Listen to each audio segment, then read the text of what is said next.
We are now recording. Hopefully that's okay with everyone. These recordings will be made available to you if you need them. So just let Mike or me or Greg know. We're going to do, so this is the second week. We have one more week next week, and then we may do a follow-up session after the on-field scrimmage training day on March 11th. So stay tuned for that. So tonight is Rule 5, personal fouls. This is a big one. Good one to pay attention to. And depending on where we land with time, we may start Rule 6. We'll see how that ends up. But before I get started, any questions from last week? You pondered Rule 4. You may have read the book, been in the book a little bit this week. Anything pop out and make you go, So I just realized today that we're not all meeting together, and maybe this has been kind of the typical thing, like for the rules clinic. Like we always used to get together and meet. Yep. I know during COVID they did. Yep. But yeah, I saw that there's just kind of like an online, like rudimentary course, I guess. Yeah, so it kind of stinks. They run, so for us, for officials, and Matt, I don't know if it's different for you as a coach, but we log in through Dragonfly. It pops up and there's a spiel about like DIA general. Then there's the JP's lacrosse rules thing. It took, I don't know how long it took, maybe 45 minutes to run through. And it's a video, so you just let it play. And yeah, it's, not as fun as getting together with everybody in person, but it's easier. People can do it, whenever they need to do it or whenever they want to do it. Officials, if you're doing it this spring, you need to do that clinic soon, by the 27th, I think it is, of February. And you need to be able to pass the test that's associated with that same Dragonfly system by the February 27th too, I believe. Mike, correct me if I'm wrong on any of that. Yes, so by the 27th, you need to do all the Dragonfly stuff, which is pretty much paying your dues, the test, the clinic, and also the concussion course, unless you have done it in the past 2 years. If you have a question about, no, go ahead. Oh, you need a 90 to pass the exam, right? 85. 85. I got a 74 today. First try.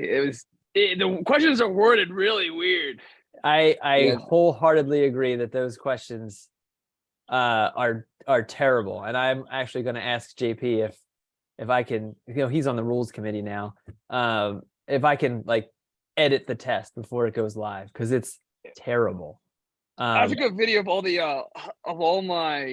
questions and how I answered it, and there are some that I had them flagged. I had I think 12 flagged that I went back through and I just could not figure out. So I just wanted to get that first initial score out there. Yeah. But I think there was one question that I was just like, dude, there's no right answer to this. This is not how I would call it. So Travis, you only took it once, right? I only took it once. Okay.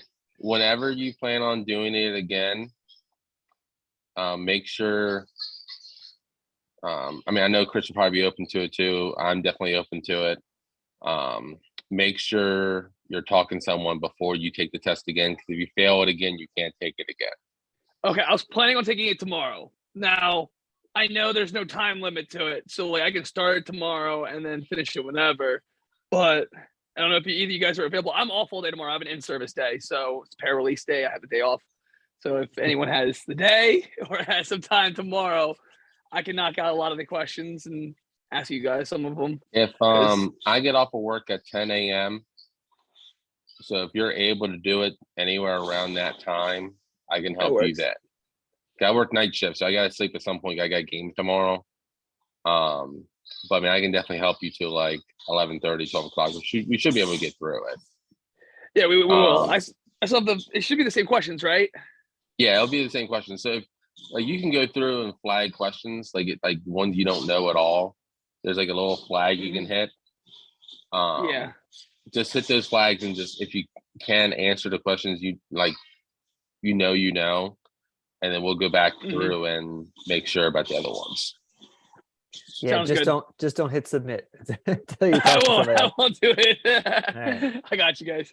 Very good. So yeah, so go ahead, Mike, you had more?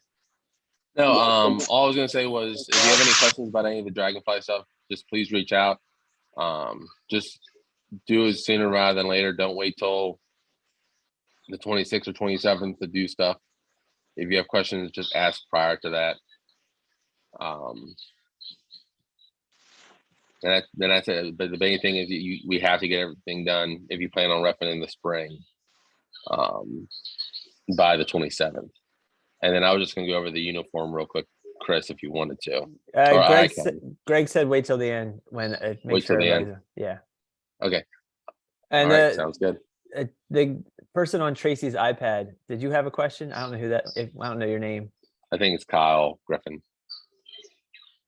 Did you have a believe. question? Yeah, I was just saying, is it on, you said it's, everything's on Dragonfly it's called? Say again. It's think really you- hard to hear you. I think you're covering the mic, or you're covering your speaker. Is it all on, you said on Dragonfly? Yep. So, Mike, can you pull up the address and maybe put it in the chat or something? I think it's Dragonfly Max, or I forget what it is.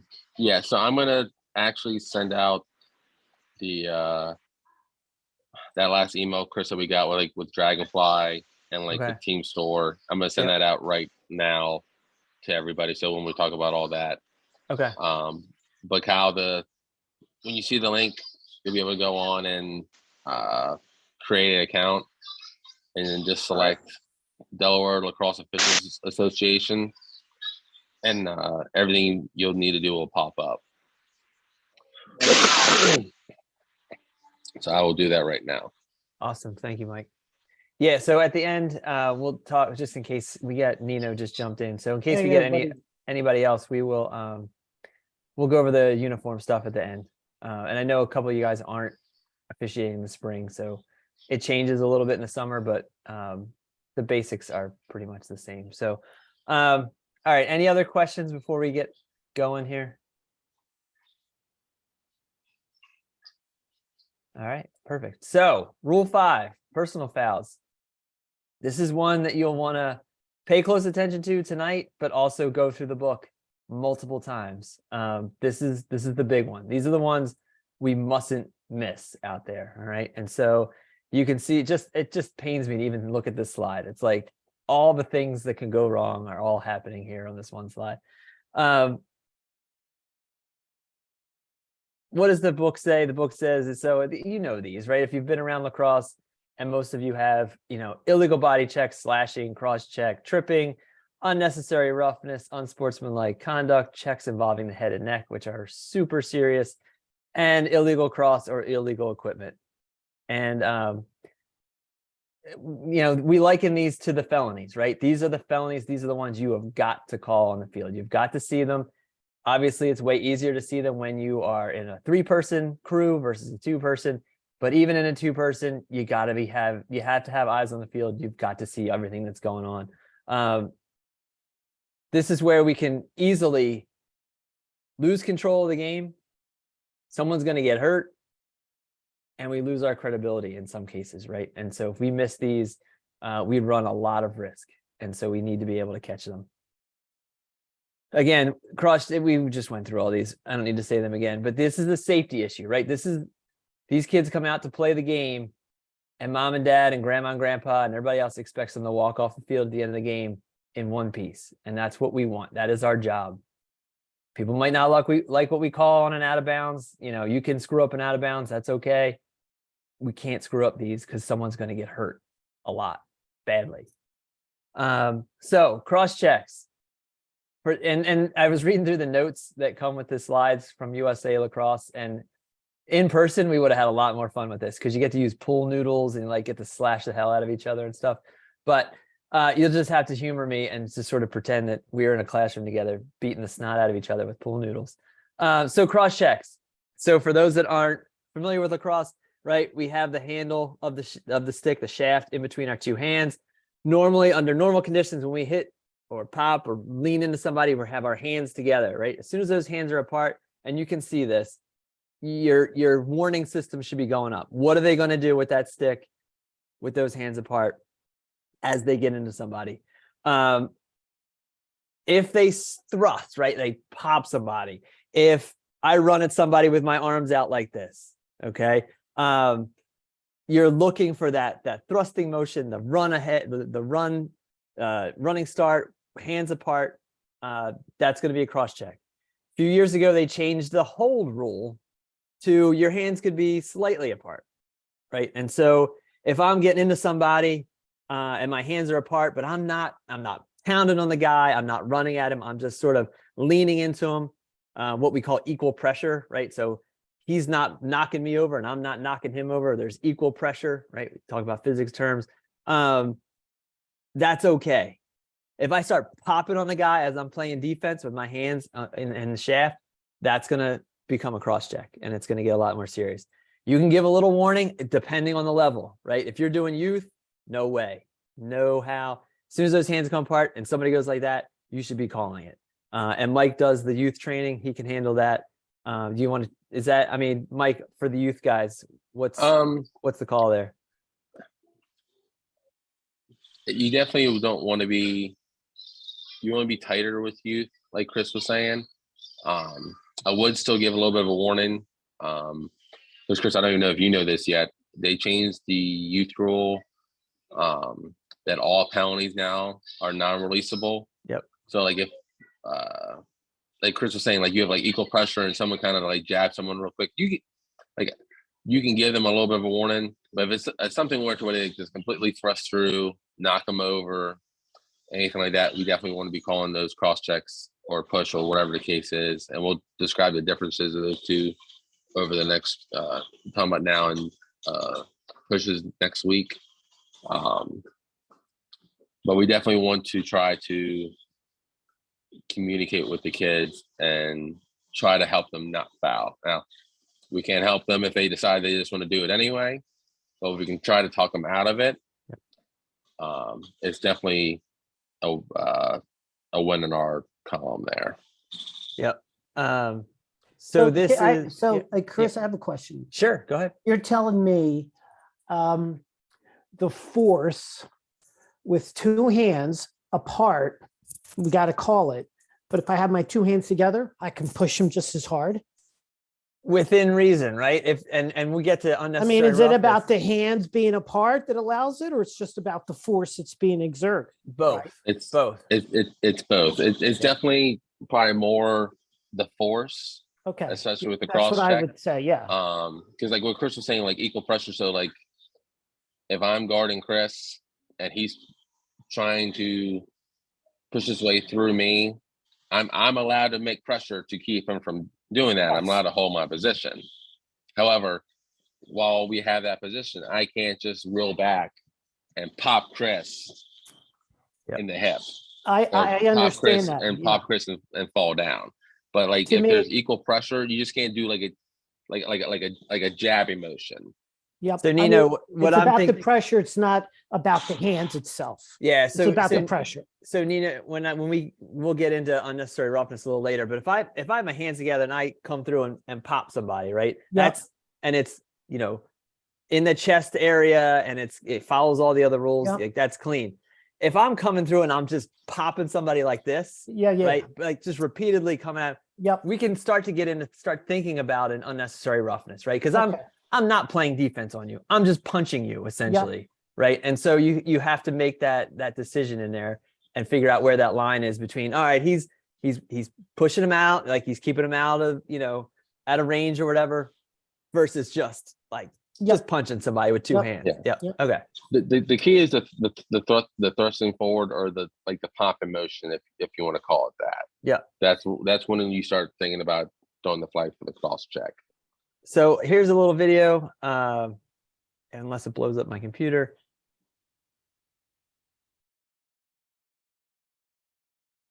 So that's one we have to call, right? So he had no intention of not hurting this guy, right? His full his full deal there was, I'm gonna crush this guy. His hands are apart. He's pretty high, right? And so his flag goes up. Hopefully some other flags went up when from the crew. Get together, you talk about what you have there, right? Is it too high? And we'll talk about head and neck stuff in a little bit, but obvious cross check. His hands were apart. He popped the guy. End of story. He's going to sit for at least a minute, maybe a couple more. I find that Alright. interesting that they use that as an example for a cross check because there's a There's- lot more going there's on a there lot, than just yeah. There's a lot going on in there. Absolutely. And I find it hard to believe that that's the only video of a cross check we have, but hey, it's all good. We can use it to our advantage. So illegal body check. This is a one that's kind of oftentimes open to interpretation, depending on the level, right? So is it youth versus middle versus high school? Where are we in the game? Is it at the end? Are we at the beginning? What's the score? And sometimes, if you have sometimes blowouts are harder to officiate than close games because one team's really happy with themselves and one team is really fired up and pissed off. And so that's when you start to get into some hairiness. So illegal body checks, anytime we have a hit more than 5 yards away from the ball, right? So you have the ball, it's spot the ball, it's getting pushed around, whatever's happening, somebody's carrying whatever, loose ball. If someone gets popped more than 5 yards away, right, that's an illegal body check. They're not playing the ball. They are there just to knock somebody over. So we have to call that one. From the rear, right? So if somebody just pops somebody from behind, and it's not a push from behind with possession, but I mean, somebody just throttles somebody from behind, that's an illegal body check. I added the parentheses there, the no turn. If I see a guy coming at me and I'm like, oh crap, this guy's gonna hit me, and I turn my body and he pops me from behind, that's not necessarily an illegal body check. It could get into unnecessary roughness, which we'll talk about. But if I turn, there's no call there, okay? Because I saw him coming and my defense mechanism was turn my body at the last second and he hits me from behind. Anything below the waist, definitely a legal body check. If you see somebody come in and just try to take a guy's legs out, no way. These transitions are killing me here. Someone's on the ground, and that is defined as anything greater than 2 feet, right? So if I have my hand on the ground, I have an elbow on the ground, my shoulder's on the ground, whatever, my knee, and somebody comes through and pops me, that's an illegal body check, all right? Because it's assuming that with that third body part, whatever it may be, I am in a sort of a defenseless player position. I am down low. I am not, upright, paying attention to what's going on. I'm down. Something's going on, and if I get hit, that's not a good scenario. At least a minute, right? A minimum of 1 minute, non-releasable if need be, and you can ratchet that up, right? If somebody just comes through and throttles somebody, and it's not necessarily an illegal, unnecessary roughness, but an illegal body check, you can give them 2, you can give them 3. Talk about multi-minute penalties with your crew. Don't just make that a unilateral decision. Nope, I'm going to the table and I'm calling in 2 minutes. Talk about it with your crew, because they may have seen something else going on in there. All right. Checks involving the head and neck. These are terrible, right? These hurt as an official. They certainly hurt as a player, as a parent. This is the stuff we have got to get out of the game because it's just too dangerous, right? You can see this guy's throwing a cross check on the helmet, on the neck. Like it's a recipe for disaster, all right? These are always 2 or 3 minutes, non-releasable, and you should be talking about ejection depending on a whole host of scenarios, right?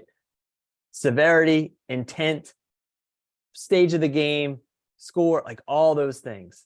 You should be talking about ejection. Don't feel bad about ejecting someone for something like this. We have got, because these kids have to understand that this kind of stuff is unacceptable and it's got to go. All right. So this can be a cross check. This can be an uncontrolled slash. This can be spearing. I've had to call that in the past, and you see it and you're like, did that really just happen? Because you don't see it very often at all. And it's like, I got to call that. What just happened? And you actually penalize, in some cases, the offensive player because they lowered their head into the defenseman and they knew it, and it's spearing. And I had it in a youth game actually at Milford one time. And I saw it and I was like, what do I do? And so I threw the flag and I called a penalty on the guy with the ball. It was crazy. If he has a legal hit, but the follow through, the slide up, whatever, pops the guy in the head or neck, we've got to call that. It was a legal hit to start. It turned illegal as it followed through. And then targeting, right? I am headhunting. I am going for this guy in the video. Matt, you pointed out the earlier video. The targeting video for this is terrible. If I'm purposefully going for someone's head or neck, and you'll see it, you know it. You can see the intent. That's almost always a grounds for ejection. Okay.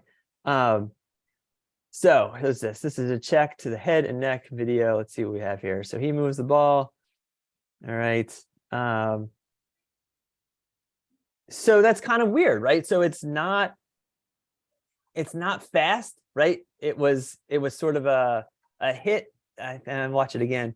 He sort of slides up, right? He gets him on the arm. It's a cross check, but following that arm up, it gets him right in the head and neck. And fortunately, this was a good, the guy helps the guy up. I think he really does feel bad about hurting the gentleman. So he sees him down. He's like, hey, let me help you up. He's going to the box, but it's the best of a worst case scenario. How about that? So he got him on the neck, sliding up on the follow through. We got to call that, at least a 2, probably not a 3, probably not an ejection, but he's got to go. He's got to understand that that's not right. I would definitely agree with Chris. I would probably call that a 2-minute. Something I'll add to that, Chris, something I've always been taught, and I kind of try to teach everyone I work with. When you try to determine if you want to do a 2 or 3 minute foul, because it's not like college where we can give just 1 minute, and they're even kind of changing their language up a little bit to where they're probably gonna go. Don't be surprised if you see more 2-3 minute fouls in college. But what I think about is, was it intentional? Was it excessive? If it's one or the other, I'm probably going to go 2. If it's both, it's excessive and he meant to do it, it's got to be 3. And when you talk about a 3 minute, that's something where you also need to talk about, is that player going to be done for the evening or day or whatever the case may be. Yep.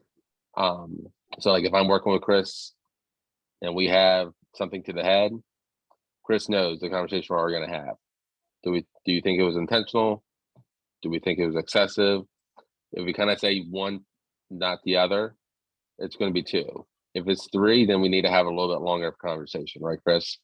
Yes, absolutely. And remember, when you're in those conferences, right, you should be shoulder to shoulder, essentially. One guy's looking one way, one guy's looking the other, right? So you still have eyes on the field because, and we'll get to this, I think, a little bit later, but think about, and not necessarily in this video case, because the guy was really nice. He helped him up. He showed remorse, right? In some cases, a kid gets popped like this and his teammates are going to be pissed. And that's when you have another recipe for disaster, right? My buddy just got crushed. I'm going to get some vengeance on this team or this guy. And so you've got to be watching the mess. Yeah. You don't want to let players in close to hear the conversation, but you want to be looking opposite ways. So you got eyes on it all over the field. JP and Greg have always taught us, never take your eyes off the inmates. I'm not trying to call the kids inmates, but like Chris said, we know how teenagers are. They can kind of lose their cool. We can't take our eyes off them. I can't be sitting there looking at Chris trying to talk about a foul, and then something happened behind us, and we have no idea how it started. And this is the thing where, let's just say that kid doesn't get up, and the coach is kind of tending to him. That's a situation where you probably want to send blue to their bench, white to their bench, because you're not doing anything because you're not going to rush anybody off the field. And we'll talk about that a little bit later. Yep. And that's a situation where you get them away from each other to their coaches, and then me and Chris have that conversation. All right. Defenseless player. This one was introduced, I don't know, at this point, 5, 6, 7 years ago. Yeah, 6 or 7. This concept of a defenseless player. We've seen it if you've played, particularly in like the 80s and the 90s and 2000s. Like these were the buddy pass moments, right? We were thirsting for these hits when we were little. Like, oh my God, that guy's not paying attention. I'm going to crush him. They are highly illegal now, which would have put like my high school team, half of them wouldn't have been able to play in the games anymore. But this is the blind side, right? This is with or without possession. I don't see the guy about to pummel me. That's a defenseless player, okay? I haven't been able to take the precaution that I would take under normal circumstances if Mike's running at me with a stick, okay? So I have no idea Mike's coming at me, and I'm defenseless. I don't know that he's coming, right? So that's the blind side on a loose ball. And this is typically where you see this the most, right? My head is down. I'm going for a ground ball. I come up and I'm like, uh-oh. And I get popped on my either while I'm down or when I'm coming up. And it's ugly no matter which way it's going. So head down on a loose ball. There was another scenario in here. The buddy pass, heads turned away to receive. So I'm getting an outlet pass from my goalie. I'm up here trying to catch, and a guy just comes through and crushes me, right? It's defenseless. I don't know that he's coming, and it's typically pretty ugly and can do some real damage. These are a minimum 2 minute, often 3 minute. Again, depending on intent and what happens before, during, and after, we could look at ejection in some cases. You can't bring this down to a minute, right? If it's blatant, you'll hear the crowd, like the crowd go, ooh, mom and dad are like, oh sugar, what just happened? These can't be 1 minute. These need to be 2 or 3 minutes. All right. Yeah, if it's excessively violent, like it used to be in the 80s and the 90s, these guys are thirsting for this hit. You should be talking about ejection as well, right? We're trying to get rid of this stuff. It's just too dangerous. This is why we all have memory and brain problems now, right? Because we got popped as kids. We need to get rid of it. So, this video is rough. All right, so I would do a lot here. We'll talk about this. So we have this player. Come on. All right, so black picks at the ball, drops it, white comes back. Boom. Now, a couple of things here. And I think if it doesn't play it again, I'll run through it again. So he has no idea this guy's coming, right? And the kid's going to get slow to get up. Has no idea he's coming. The kid in the black jersey leads with his elbow. And then look what happens after, right? Unlike the guy in the blue from the last play who helps the guy up, this guy stands over top, showboats a little bit, right? He's like, look what I just did. No way. No, he knew what he was doing from the second he stepped on that field. That's a 3, most likely an ejection. He knew what he was doing. He did it on purpose. And then that's the old Pearl Harbor play out of the box. Yeah, and that's particularly the trail in this case has got to see that, right? They've got to watch this ball coming up and watching that box, what's going on coming out of the box, and it's there. And the flags, you should have your flag, your hand on your flag as soon as this guy's coming running out of the box. Yeah, and like Chris said, one intention there.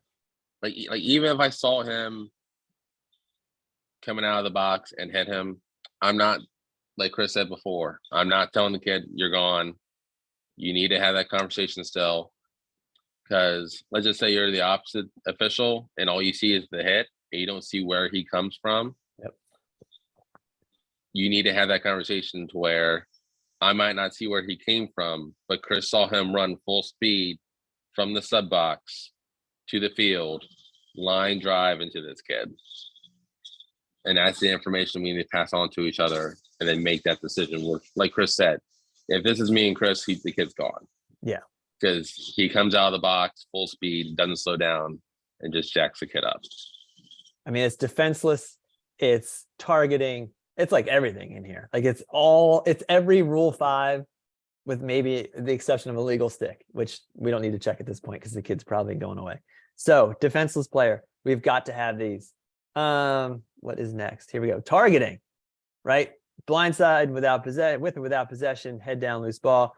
Must be a 3-minute. This person is after this kid's head or neck, and that's just bad business. Must discuss as a crew. Multiple flags should be going up, particularly on a 3-person crew. We have to have this call. Have to. It's just too dangerous. All right, let's see what we have here. Oh yeah, this video is kind of interesting to me because yeah, he did something wrong. I wouldn't label this as targeting, but it's under the targeting heading for some reason. So it's kind of hard because you don't see where the kid came from. You don't see if he. And what's interesting to me is the right kid at the 30-yard line or came from like the 20. It's definitely the old line 'em up rule. It's an interesting if you video. see someone line somebody up and just at full force hit them. And that's what I was going to say, especially like with the 2 rules we went over that said, like head down on a loose ball. Of course, we're not talking about like 2 kids playing after the same ball and one boxes one out and knocks one over. It's the coming from somewhat of a distance, lining the kid up and hitting them with them having no idea what's coming. And I kind of feel like that's what's happening here. Like I said, I hate that the video doesn't really show a more open thing, but I would have to assume the kid kind of came from a little bit of distance, even if it was like 5 yards, and just line the kid up. And as you see, the kid in white does not see anything coming, tries to turn to roll back to the goalie and gets met with the head. So, yeah, so this one's interesting. And again, we have the luxury of a few things on this video, right? We have the advantage of height. It's taken it from the press box, the bleachers, whatever. And we're seeing it multiple times. In the case of a couple of the last videos, they're even in slow motion. So we get to see things that when you're on the field in the heat of the moment, this thing happened in a split second. You don't get the advantage of instant replay, right? This is the NFL. You have to make a spot call and you got to stick to your guns, right? And this is why we talk to our crew, because they may have seen something from another angle that could help inform the decision.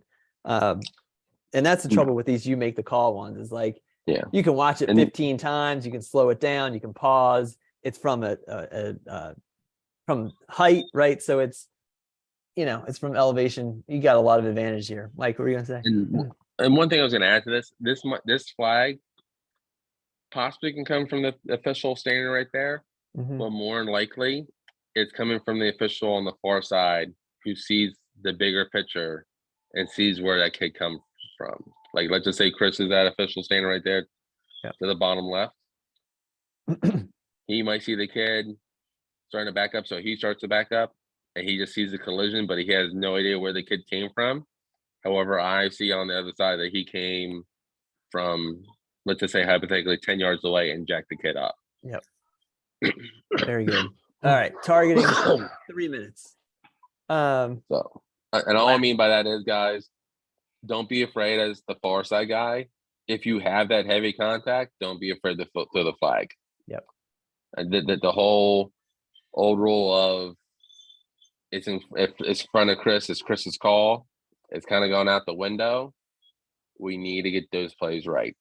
I don't care if you're 50 yards away. If he jacks him up, throw the flag. Yeah, and an example of that is I had one at, I think it was at Cape a couple of years ago. It's a 3-person crew, right? So we had the lead, you had single side. They're looking, it's hard to demonstrate this. They're looking this way, right? I forget what it was, a hold or trip. I don't know. It doesn't matter. I was looking at it this way, right? The opposite direction of these two that are looking at it this way, and they couldn't see it, right? Their view was obscured. So as the third person, I get real nerdy here, the triangulation, right? I can see through there. I can see what's going on. Yeah, I'm furthest away, but I can see it, right? And so we need to, and Mike was getting to the point of this, like fishing in my pond kind of thing, like don't fish in Mike's pond, Mike doesn't fish in my pond. We don't do that here. Like if you see something, you got to say something, particularly in these weird instances where your view is obscured, you can't see what the heck's going on inside. Whoever can see has to make that call. Yeah, and it's definitely more for these big hit plays. Like if there's like a hold or something like that, and it's right in front of Chris, I'm probably gonna trust Chris more while he's not throwing that flag if he doesn't. The big hits, it doesn't matter who gets it. Yep. The hits to the head, it doesn't matter who gets it. Those are the things that I'm referring to, and that's the whole fishing in the pond thing. Because Chris might look at me like that's not really a hold, and I call it from 40 yards away, and he's 10. I'm not talking about that. We're talking about the jack 'em up plays. Yep. Speaking of jacking up plays, slashing, right? You know, if you've been around lacrosse, you know what a slash is and what typically a slash isn't. If I see a kid doing this, my hand is already on the flag, right? This isn't going to end well in any way, shape, or form. Whether he hits him in the head, arm, shoulder, back, leg, it's coming and it's got to get called, right? This is just ridiculous. Swinging with viciousness or reckless abandon. Reckless abandon. Again, it can hit anywhere. It doesn't have to be a hit to the head, doesn't have to be a hit to the arm. If he hits him in the foot, right? This is just out of control swinging of a stick. And this is where we would get to beat on each other with pool noodles if we were in person. So I apologize for that. Let's see what we have here. And you definitely want to be ready for the flag. You definitely don't want to jump it, because especially if they get stick the first time, I'm not going to flag that. However, I'm going to say to the kid, hey, bring it in a little bit. I think this one's either voiced over or you can hear that far side official say, you know, get stick, something like that. He warned him and the kid just kept hammering him. And that's when you have to throw it. You can give a little warning, right? It's good to show that I was an attackman. I got beat on a lot. You know, it's get a little tap, little love tap, right? I warn him once and say, all right, get stick. And he keeps, and you'll know it. If he keeps going at him and he's just trying to smash this guy's hand, it's a slash, call it. Some of the more blatant ones, they're easy calls. When it gets to be funky is when, you know, it slides the wrong way or just something goes wrong. He ends up hitting him in the wrong spot or whatever. Then it's a harder call sometimes. And you also have to judge the intent, like we said earlier, and how hard was it, right? And it's going to vary with level. At youth level, yeah, I mean, kids are slashing, you got to call those. High school, a high level high school game. All right, he's getting close, warn him, keeps doing it. And those warnings last through the whole game, right? It's not just you warn him every time he's playing defense. Warn him once or twice and all right, you're done. We've got to get this out of the game too. And like the rule says, when you look under slashing under 5.7 Article 3, it does describe a player's gloved hand is considered part of the cross when it's on the cross. So if both hands are on the cross and the defenseman's checking that bottom hand, as long as it's controlled and it's not vicious and he's not just bringing the stick back behind his head and bringing it forward, remember, that is a legal check. Now, when he starts getting up on the forearm and the elbow, that's like what Chris was saying, like, hey, get stick. Because you don't want to necessarily call the first contact unless it's that severe. Yeah. Because these are high school kids. These are middle school kids. Their aim's not great as is anyway with anything. However, if you can talk them out of those flags, and also if you warn them and they do it again, hey, I warned you to get stick. I warned you to get control. This one's interesting because they throw a second set of flags on this. And And again, with not having the context, it's kind of hard to see what's going on. So you see the far side official in the back there. He throws it after a couple slashes. I think what happens is he lays down another pole there as the kid's shooting, and that's when the other flags go up, right? And so Yeah. there were more eyes on him. He hit him again as he's trying to, I pull back for a shot. Defenseman's thinking, here's my last chance, and just hauls off and wails him. I mean, take a look at it. I mean, it kind of looks like he kind of like gives him a nice slash to the hip. Yeah. When he turns and he doesn't get stick at all. And then maybe in a situation where earlier than that, he's already warned them, hey, Exactly. get stick. Yep. And he does that wrap check to the kid's right hip or left hip in this situation, and he throws the flag. Yeah, he's just out for blood, so he's going to keep hacking on. All right, so slashing. What's this one here? We got another one here. Let's take a look. Trail slash. Oh, I said I was a tackman. I used to do this all the time, right? And I'd get called for it every now and then. But these ones you have to have, right? This kid is just trying to hurt the kid. He's not going to catch him. Attackmen are slow. I fully admit it. And their last line of defense on a clear, on a ride, is just that last lick as the ball carriers cross the midline. Come on there, computer. Here we go. So red's clearing the ball. White is riding. And that attackman just hauls off and throws it. And he looks at him. And I did the same thing. I look at the official. What did I do? I thought I could do that. No. It's dangerous. It's uncalled for. It's not going to do anything except for try to hurt the kid. He's not going to take the ball away there. So we got to call that one. Yeah. All right. And depending on the severity of it, if he kind of like just misses, like we said before, hey, as I'm running up, I might sit there and tell the number 5, hey, number 5, come on, get stick. You gotta get stick. And then the next time he does it, hey, I already told you once to do it. Yep.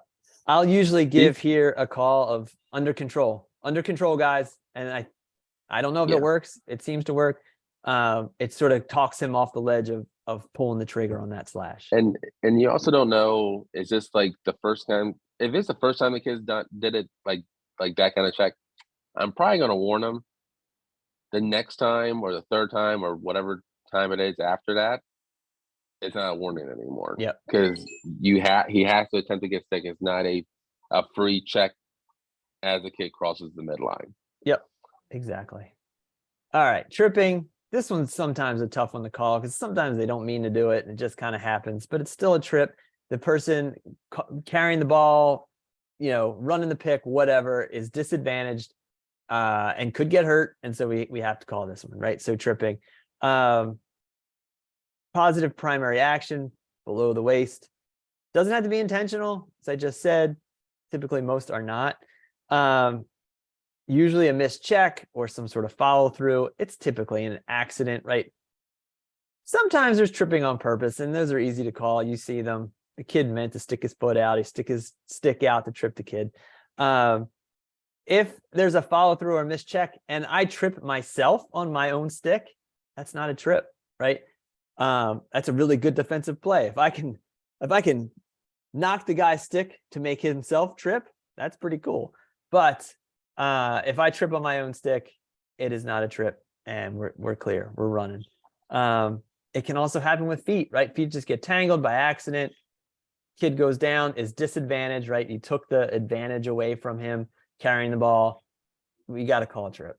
It stinks oftentimes, but it's just reality of the game.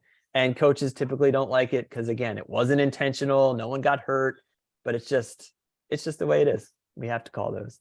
I like this one. Would he have gone down without help? Right. And we see this, on rainy days and sloppy days, kids falling all over the place. If a kid goes down on his own, it's just bad luck. If there's someone involved who helped him go down, then that's a trip. And that's usually 1 minute. I would be hard pressed unless there was full intent and just meanness in it to give them 2 or more. Probably just a minute. Yeah, I mean, it's definitely a 1 minute foul. And something I'll add to that, like if you have 2 kids fighting over a loose ball and the trip happens because the one kid is trying to scoop the ball and the other kid runs over the kid's stick as he's trying to scoop it, That's not a trip. Remember what the rule says, primary action. Was the primary action to get the ball, or was the primary action to disadvantage the other player? Yep. And kind of like an unwritten rule.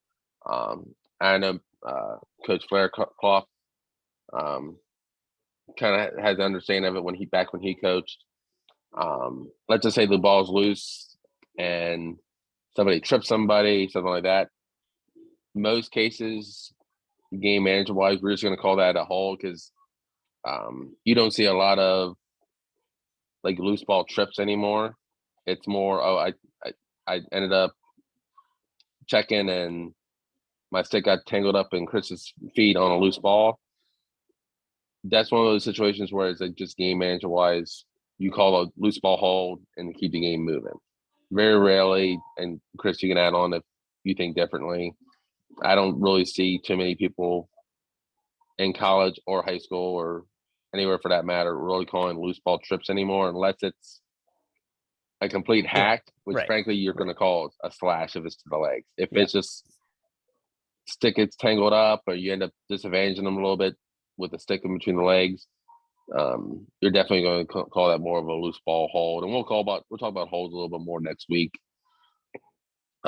Just so people like see a check to the feet and they're like, that's a trip, and the referee calls a hold, and some people don't understand why. It's mainly the game management. Let's keep the ball moving. Let's get the ball on the right kid's stick and keep the game flowing. Yep. So we had talked about this earlier, this idea of unnecessary roughness, right? A lot of things can fall under unnecessary roughness. It's a good fallback call when things just hit the fan, it's getting too hot, something happened, it wasn't necessarily an illegal body check, just something nasty happened and you need a call. Unnecessary roughness is a good one. Excessively violent holding, pushing, defensive player with a violent contact, deliberate violent contact. That's the thing, is if this thing is deliberate in any way, like we got to call it. Punching blows, right? And that sort of gets into what we were talking about earlier, right? If my hands are together, I'm popping the guy and I'm holding, pushing, keeping the guy out of shooting range, that's one thing. If I'm just excessively like nailing the guy, right, that's unnecessary. It's ridiculous. And I should sit for that for a minute. This can go up to 3. Unnecessary can go ejection if it's, really bad stuff. Typically if you're looking at ejection though, it's a bigger hit. You can call the defensive player, illegal body check to head or neck, whatever the case may be. Unnecessary roughness, again, it's a fallback call when things just don't look right. And you don't, it's something bad happened and somebody could get hurt. It's the late hit after the shot. Kid takes a couple seconds after the kid already shot it. Excellent example. If you have a kid who just on every loose ball just pushes the nearest kid next to him to the ground, you might call those first couple a loose ball push or push of possession if they have it. But as the game goes on, if he keeps doing it and it keeps getting as excessive or more, then you can jump to the unnecessary references to tell the kid, hey, stop what you're doing right now. Yep. So as Mike just said, late hits, right? And this is, we talked last week about the trail and watching the shooter and not watching what happens with the shot. As the trail official, and this makes much more sense when you're on the field if you haven't done this before. The trail official has to watch not only the shooter, but oftentimes the passer as well, because there can be a late hit on a pass, right? If I'm carrying the ball, I'm standing still, I'm looking around, and all of a sudden I pass and I get pummeled, right? That's still a late hit, still unnecessary roughness. But this typically happens after a shot, and the trail has to have this. If you have the luxury of a 3-person crew, the single side we talked last week is sort of watching the ball and watching the trail, the shooter. And you'll see here, this one's a pretty blatant late hit. Kid gets a shot off and just gets popped. Like that's, and then he does the muscle move, right? No way. I'm not tolerating that ever. I hate that. Kid comes in, just gets leveled. It's blindside. It's defenseless. It's all of the above. We're calling that unnecessary roughness as a late hit. and we're putting that guy in for, again, depending on the severity, the timing, all the things, probably 2, more likely 3, because he does that stupid thing at the end. It's just ridiculous. If he's done it multiple times, right, he could get ejected could get ejection, could be looking at fouling out the whole 9 yards. All right. And that's a situation where you have a kid moving towards the goal, shooting. Those are those situations like I brought up last week. Hey, in my head, I'm saying shooter, shooter, shooter, because I don't want to fall the ball, because there is a chance if you fall the ball, you possibly miss that hit. And I understand it's big and it's late, but if you're falling the ball and you end up seeing the kid on the ground, you can't tell if the kid ran into that kid, if that kid ran into him like the video is showing, because I've always been taught you don't want to guess. You want to see what you call. Yeah. Because when you guess, you kind of can get yourself into trouble. But like I said, as the kid's dodging the goal, I'm saying in my head, shooter, shooter, shooter, shooter, shooter. I see the hit. And this is interesting because, go ahead, Mike. Sorry. Well, I was just gonna say, because if I keep saying it to myself in the head the way I've taught myself, I could care less about where the ball goes. I'm worried about what happens to that kid, because the more he moves to the middle of the field, the more of a chance someone else is going to meet him besides who's guarding them. Yeah. And this is an interesting scenario because it appears to be maybe a transition, fast break kind of play, because the lead official is not in his position, right? And so because he's actually out of position, he sees the whole thing from the hit to the goal, right? And so this is kind of an interesting scenario here, because he throws his flag, it goes in. He saw the hit, he saw the shot, he watched the ball go in. So I'm saying this is some sort of transition. I don't see a single side, another official coming in. So possibly a 2-person game, which is unfortunately what we see a lot, or what we do a lot here in Delaware. This is one, we talked a little bit about this on Sunday at our on-field training for those that were there, running through a pick. So I don't, we see a lot of picks. Apparently it's big in college now. It's moving its way down into the high school realm for the last few years. If you see a kid setting a pick and he just gets blown up, that's unnecessary, and it's got to get called. And you'll see it. I mean, the kid knows that a pick is coming, and like, I'm going to get picked, I'm going to blow the kid up. That's unnecessary, right? It's frustration. It's an opportunity to hit somebody, and it's ridiculous, right? So, and you see there the lead, who's actually below goal line, extended in great position, sees the whole thing and fires off his flag. We'll watch it one more time just in case.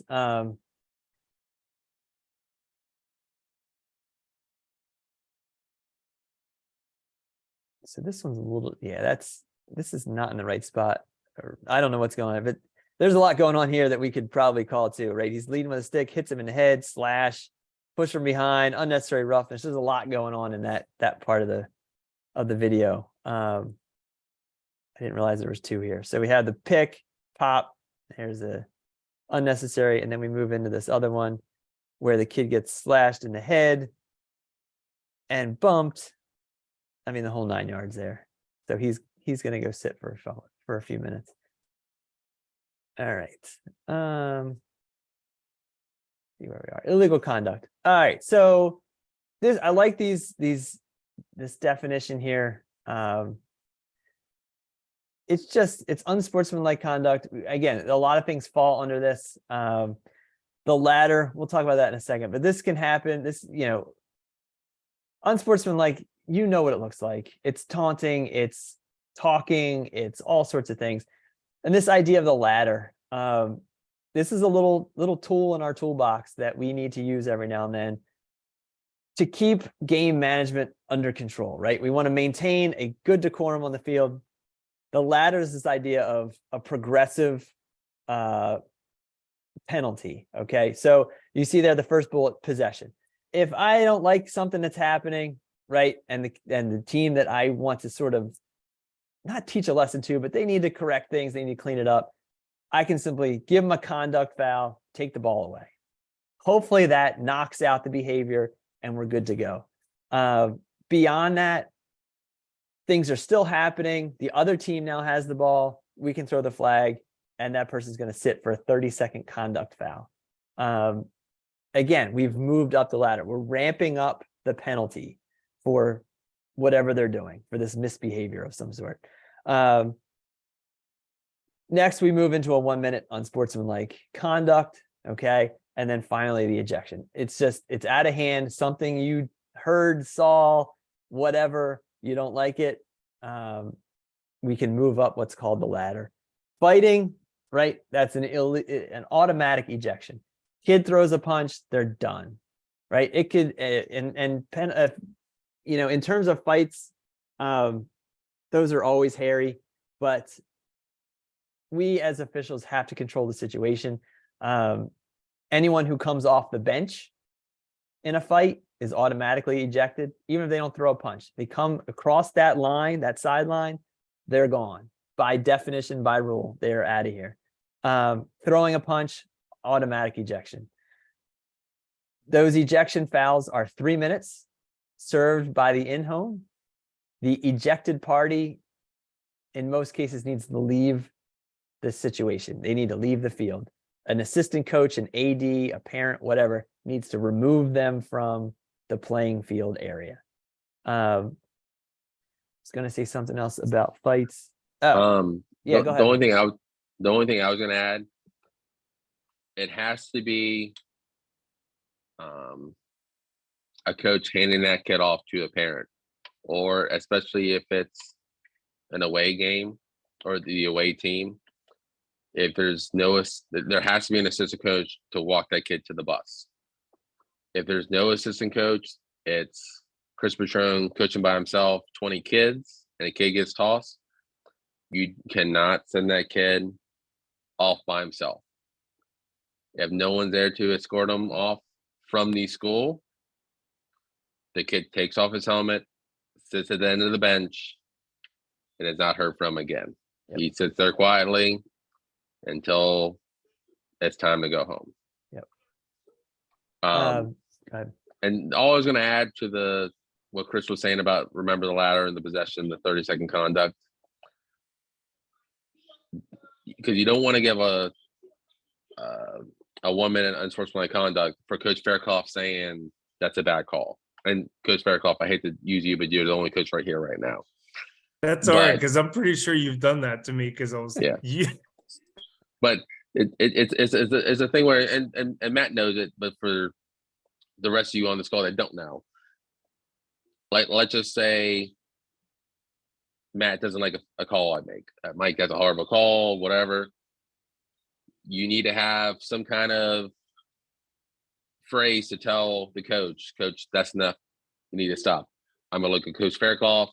Coach, that's enough. Coach, that's it.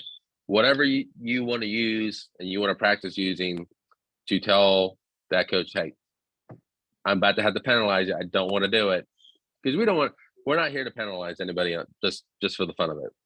There is a purpose to it. It's to keep the flow of the game moving. If Coach Fairclough doesn't want to listen to me, the next thing I'm going to do, I'm going to take the next time CR has the ball, I'm going to give a conduct foul, give the ball to the other team. And most times, Coach Fairclough or whoever the case, whatever game would be, would hopefully get the picture, okay, I need to stop talking, or I need to move on for whatever thing to keep the game moving. If he doesn't, you can throw the team in the box for 30 seconds, or you can go to a minute at that point. But you don't want to automatically go to the minute, because more than likely I'm going to have to see Coach Fairclough again, and it probably won't go well if I just, in the first 2 minutes of the game, give an unsportsmanlike conduct. Compared to warning, took the ball, conduct foul, and moved up the ladder. Coach, I don't know what to tell you. And the ladder really helps with those situations. And it also helps the next time, because next time, let's just say Matt's never seen me before, and I tell him that's it, and the next thing I do, I take the ball away. The next time I give him the that's it, he's probably not gonna. He's probably gonna know he's gonna lose the ball next time he says something along those lines. There are some instances where we ditch the ladder and go straight to the unsportsmanlike, right? And there are a bunch of Yeah. scenarios in your rule book to have a look at. If anyone uses some strong language at me, no way, right? Yeah. If it's a kid, if it's a coach, you drop an F-bomb at me, you tell me I'm a shit official, whatever the case may be. Nope. That's an unsportsmanlike. We're not going to deal with taking the ball away. It's just, it's out of hand. It's uncalled for. And, you make comments about my integrity, my family, whatever, doesn't matter. You'll get it. That's an You immediate definitely flag. handle the situation compared to Coach Faircloth saying that's a bad call, da da da da da da. You go up the ladder for that compared to him just looking at me yelling from one side of the field to the parents, "You effing suck." That's gonna be automatic unsportsmanlike. Yep. And there's other situations. A kid throws a stick at a person, at an official, at the ball, right? That's an unsportsmanlike. I'm looking at the list here. And the throwing at the ball is more. The main time I see it is when the kid takes the last just effort on the other side of the field to try to take a shot on goal, and the kid just throws a stick in the air to try to hit the ball. It's kind of fun That to would be watch, but it's unsportsmanlike. illegal, right? Every once in a while, they get it. So have a look at that list of unsportsmanlike conduct infractions in the book, and commit them. Some of them you'll never see, some of them you see kind of frequently. So just keep an eye on it, and definitely talk to your partner, right? Particularly at halftime, in between quarters, whatever. Hey, I saw this. What do you think? If it happens again, what should I do? That kind of thing. No. When it's player to player, I'm opposite side from Chris, and I have some choice words for Chris that are not, you wouldn't say to your grandmother.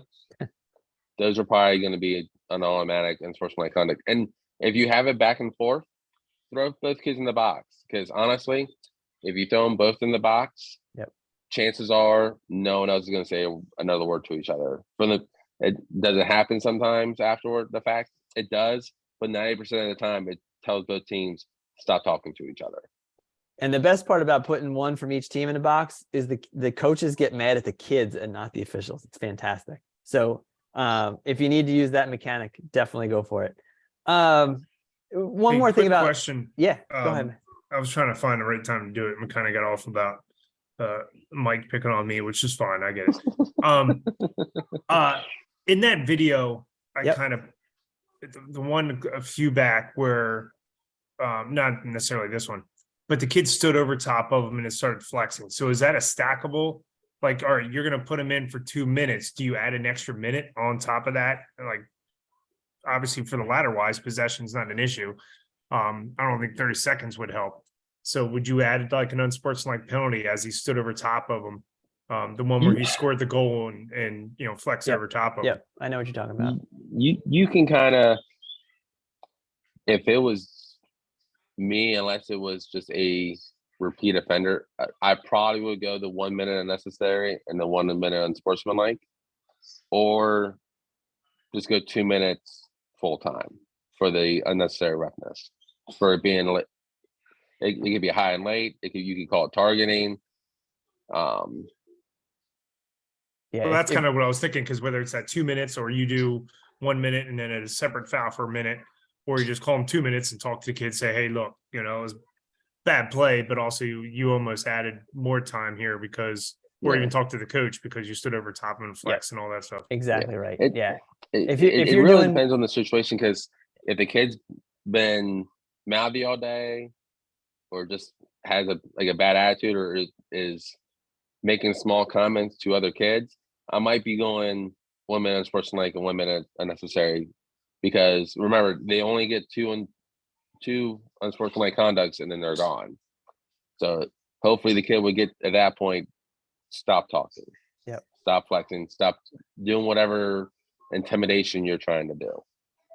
Yeah, Matt, it's a great Does question. that answer your question, Matt? Yeah, absolutely. That was Yeah. just something I was thinking about, and it's not necessarily. I mean, it could have been something that may come up later as far as multiple fouls and stuff. But no, I appreciate it. Yeah, Yeah, and in And most it's a good cases, question.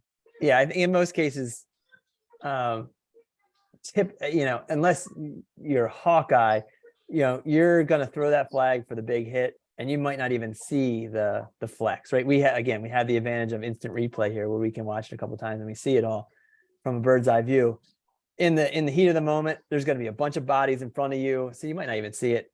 In which case, if you see it and you don't like it, multi-minute penalty. Talk to the coach, talk to the kid, whatever. And it wasn't part of your question, but if player A pops the kid and player B is starts flexing and stuff, then yeah, you would send both of them off. Unnecessary roughness and unsportsmanlike conduct. Absolutely. All right. So coach behavior, we talked about the ladder, use it particularly with coaches. Hopefully they get the message, taking the ball away. Okay, we get it. And Matt, you may have a different perspective on this, but use that ladder, to calm yourself down and calm the coaches down, hopefully, and the players at the same time. Don't ignore the coach, right? Some of these coaches are very savvy.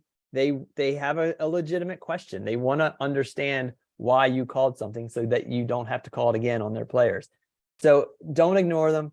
If it's a heat of the moment kind of thing and play is still going on and they have a question, say, coach, I'll answer your question at the next break, right? Or at the next stop, whatever, however you want to phrase it. But right now I need to focus on here. And there are several coaches, particularly down here in Sussex County, that, they'll be yelling, I have a question. I said, coach, I need to watch this for right now. I'll get to you in a minute. And then on the next stoppage of play, okay, coach, what was your question? And then either by then they've forgotten about it and they're like, I don't, just go back out there and let's start the game. Or they do have a legitimate question. Hey, what was this? Some of those longer questions, like, all right, that's a long one. We'll tackle that one at the next quarter break. Yeah, and something to add to that, like especially if the coach is all the way up here, is louder than he probably needs to be, but he's coaching, he's yelling at his kids, trying to tell them what to do.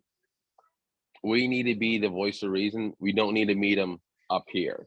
We need to try to bring him down, not yell back, because if we yell, he's just going to yell louder. If the coach is already yelling, coach, like here, talk to me. We got to try to bring him down to a level where you can have a civil conversation. And like Chris said, you don't want to have a situation to where the coaches already know you don't want to ignore them. Some coaches might think you're trying to. However, like Chris said, coach, I hear you.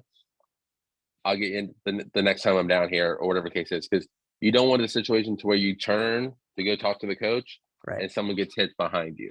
Terrible situation. If you acknowledge the coach and tell him, Chris, I hear you. I hear you about the push you wanted. We'll talk about it in a minute. And next time I'm down there, I'm probably going to make sure I answer that question. That way he knows I'm not trying to ignore him. Yeah. If things move on and things escalate to where no one's worried about that push anymore, I'm not going to bring it up. But I'm going to try to make it to where I go back and answer that question. That way the coach feels like he's heard. Yeah. That's the main thing with like several coaches, or really most coaches here in Delaware. They're all great guys. They're trying to teach the kids. They're providing a service. We need to provide a service to them and make sure they're heard and that they understand that we hear them and we can address those issues. They may not like the answer. You may have to say, coach, we may have to agree to disagree on that one.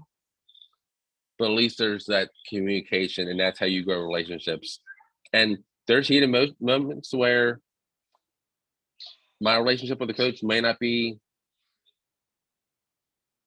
the best it can be in the beginning, but as you have that coach more, you can have those conversations and that trust will be there more, especially if they know if you go out there and you call the big hit things and you're consistent, you can have those conversations to where you may not agree entirely, but it's not a yelling match the entire time. Excellent. So we want to answer questions, not statements, right? So if a coach, and you can sort of start to pick this up, coach says something, is it a legitimate question, or is he just trying to prove a point? Is he just trying to be heard? If there are questions, and I tell the captains this whenever I talk to the captains, if you have a question, I love answering questions. I love it. It's great. I'm imparting knowledge on someone who may or may not want to hear the answer. So answer the questions if a coach has it. As Mike said earlier, if you've had enough, the question's been answered, the issue has been addressed, in your opinion, coach, it's over, we're done, and we move on. And be honest, right? There's no sense in lying to these coaches about what you saw or what you didn't see. It's, you don't want to lose integrity, credibility by lying to a coach. Bad business. All right, let's move on. Player behavior. Oh, yeah. High school dudes. This is a great one. Controlling player to player interaction. I say it before most games. I don't think the kids actually hear me. If I say white, you talk to white, green, you talk to green, and we'll have a good, safe game. Trash talking, right? Nip that in the bud as early as you can, because it can only get worse from there. Particularly, in a blowout situation, like, dude, you're blowing them out. Do you really need to talk to? Like, just let's end that as fast as we can. Language to their teammates, that's a hard one to police, but if someone's dropping an F-bomb or something at each other, like, hey, easy on the language. Opponents we need to knock out. If anyone's throwing language at you as an official, no way, right? I've had, like, up at DE Turf, I've had like 7th graders cursing me out. Like, dude, you're in 7th grade. No way. You go have a sit. The race and gender thing, no, absolutely not. I've heard it. I've called it. You have to call it. Anytime there's an N-word, like, that's, your ears should be firing at that point. Your hand should be on your flag. You've got to settle that. Any sort of gender term, no way.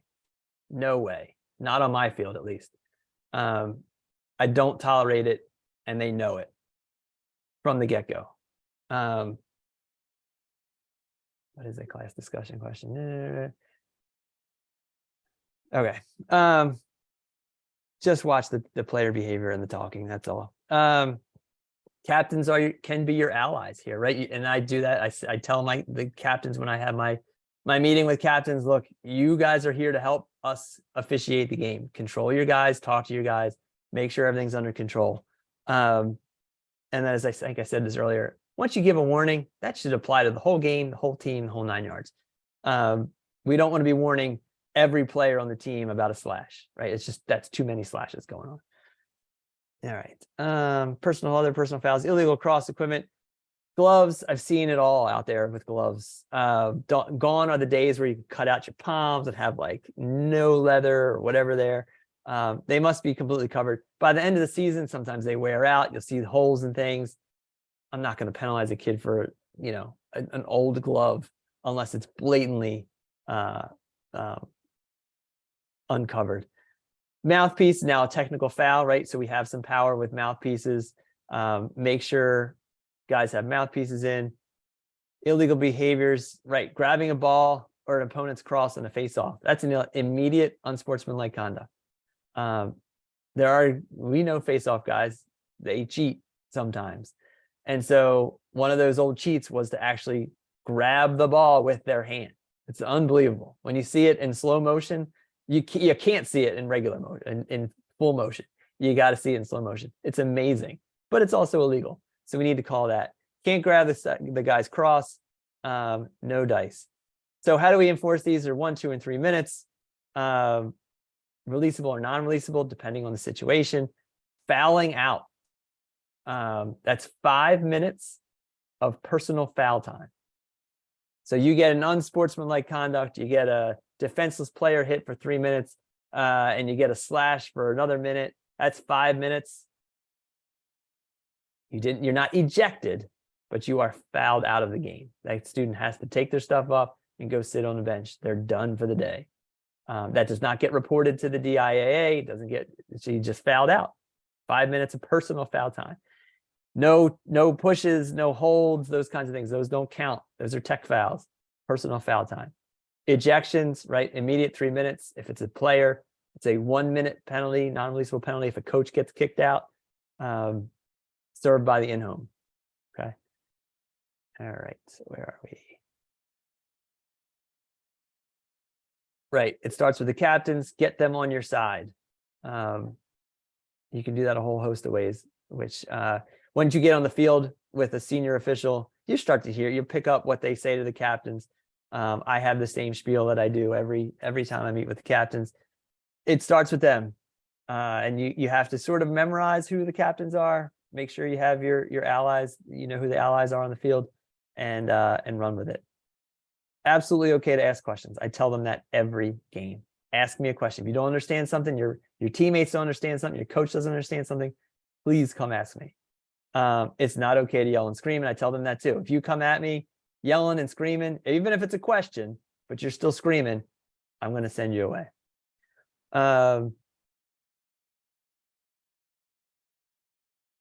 Yeah, it's okay to talk to players. Tell them what they did wrong. It's a learning experience. We want to avoid coaching. No, we can't coach players. I do some passive coaching when I'm saying things like, under control, guys, keep it under control, right? That tells them I am watching you, don't screw up, okay? The idea here is to get them to not do it again, right? So we can tell them what they did wrong. Flash points, we talked about this a little bit earlier, after goals, right? In particular in a 3-person crew, when you have that extra person, that single side official who's on the far side of the field, after a goal, the lead official goes in, gets the ball, signals goal, gets the ball. That single side should be in the middle of that mix, right? Right in where the key would be if it were basketball. Because that's where the hot zone is. We want to make sure that we have a presence in the middle. On a 2-person crew, it's a lot harder. It's up to the lead to be that sort of crowd control in the middle there. All right, guys, get to your spots. We're starting to face off. And they get the idea. You might have to warn them a little bit, but they'll get it. Around the crease is always a hot zone. Stoppages of play, right? Particularly after a big hit or something. Player movement, right? There's a lot of picks going on the inside. You got to keep an eye on that stuff. Make sure everything's under control. Substitutions, that box got smaller this year. It went from 20 yards to 10 yards. So there's more likely a situation of stuff's going on in the box, right? So as a 2-person crew, it's exceptionally hard to watch that box. We need to pay attention to it. The trail needs to watch the box and make sure that guys are cleared out. Things are hunky-dory in the box. On a 3-person crew, the trail should absolutely have his eyes on the box. And after a big hit, which I mentioned earlier. Situational awareness, feel the momentum shift, right? A team goes on a 3-4 goal run. The other team's going to be pretty angry, right? So we got to watch that. Loose balls, right? And then particularly a long scrum of a loose ball. It can get hairy quickly. One kid feels that they were pushed too hard, turns around and pops somebody else. That teammate pops somebody. It can get hairy. The first 5 minutes of game, right? Tension is high. Players are full of energy, right? Because they're just starting the game, so they're ready to roll. We need to watch that. We need to pay attention. After big hits, we talked about crowd goes wild, and anything near lines. Much to the chagrin of particularly people in the stands, if someone gets pushed on a sideline, it's still a push, right? We need to call that. And it happens particularly if a guy's carrying the ball down the field along the line, you hear it. Push him out, push him out. Push him from the behind, it's a push for possession. It's a very unpopular call with the crowd, but it's a call that we have to make. And we'll talk about that, I think, a little bit next week. All right, so we close here with this PowerPoint with a bunch of you make the calls. And these are set up pretty cool. They show the footage a couple times, and then they'll actually tell us the call, but we can pause it and we can talk about some of these situations if they actually work. Here we go.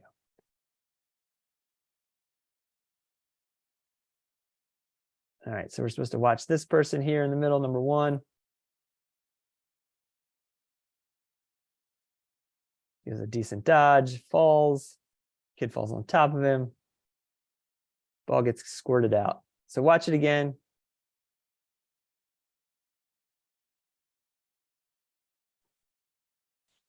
Slow motion this time.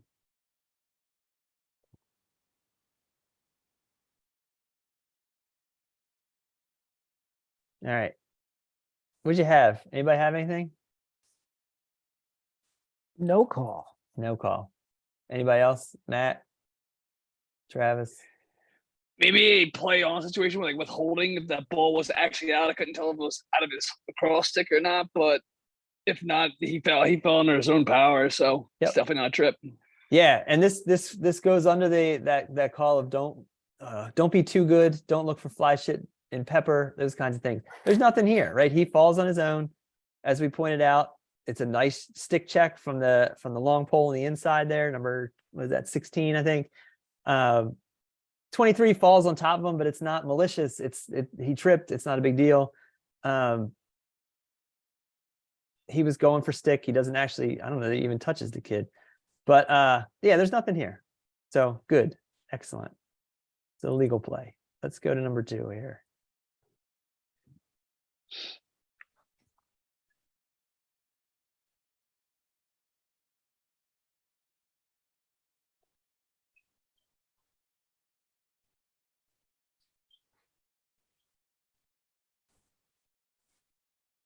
All right, we're supposed to watch the crease.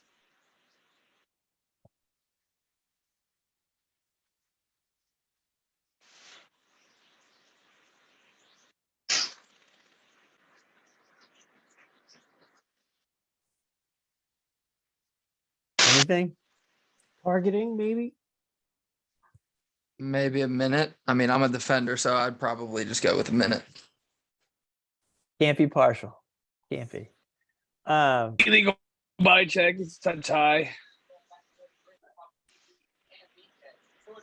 Yeah, ball's away. I agree There's with nothing you. here.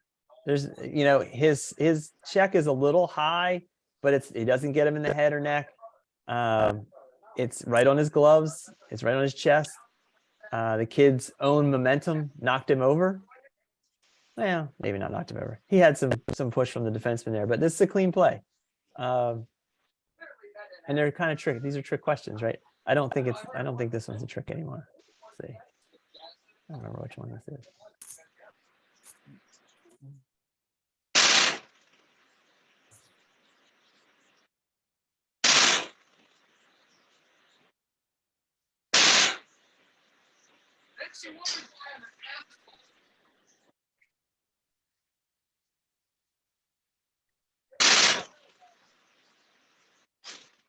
Yikes. Is that a legal play?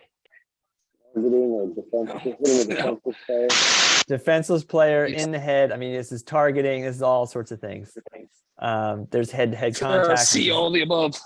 See, yeah, exactly right. This is all the above. So, I mean, in this case, right, he hits him square in the head. And as the lead official, I would say probably saw that.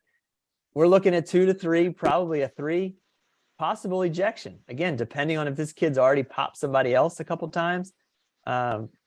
He's a dangerous player. It's going to see something else. Oh, the old myth rule that he's a goalie, he doesn't have to serve his own penalties. That's not a thing, guys. If the goalie does something like this, yeah, absolutely, he is sitting, if not ejected. If the team doesn't have another goalie, that's not our fault. That's not our problem. It stinks, okay, but that's not our problem. The goalie did something wrong and needs to sit for a few minutes, if not leave the game because of this. Now, like on top of that, if you do call the foul on the goalie, the team does have a minute. Yep. That is a term of a loose minute. I'm not saying 5. A minute to get someone dressed and that goalkeeper's equipment and back out on the field, because you had to have a legally equipped goalie on the field at all times. Yep. And if it takes longer than a minute, then it's a delay of game, and they get an extra. You can take as many of those as you want. Served by the in-home would be a delay of game. So yeah, we've got to call that. Absolutely. Whether it's a goalie or not, that's a nasty play, and kids gonna get hurt doing that. And hopefully the goalie learns his lesson and doesn't do it again. I don't know. Maybe not. Number 5. I forget how many of these there are. All right, this is check to the head and neck. So we're watching this character here. I think this is the textbook buddy pass. Yep. And pow, right? That is defenseless. 2 or 3 minutes, depending on the situation.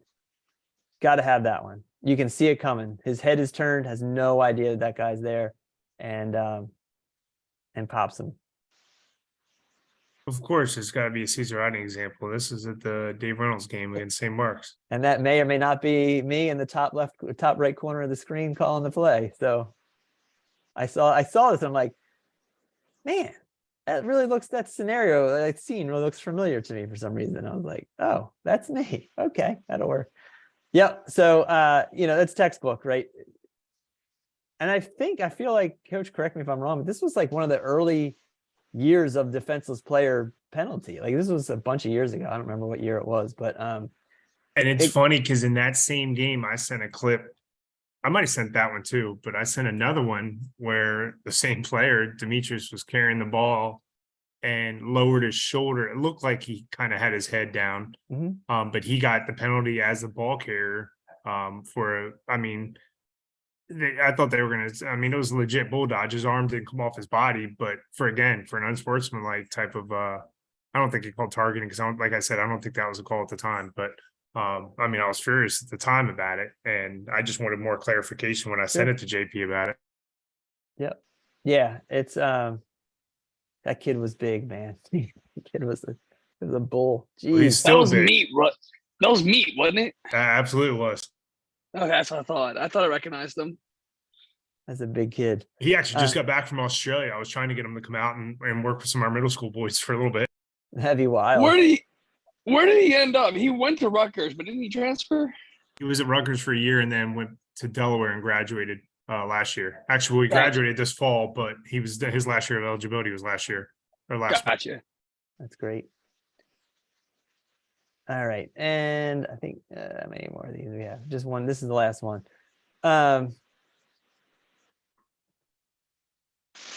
Which one is this? Okay, we're watching this guy comes in.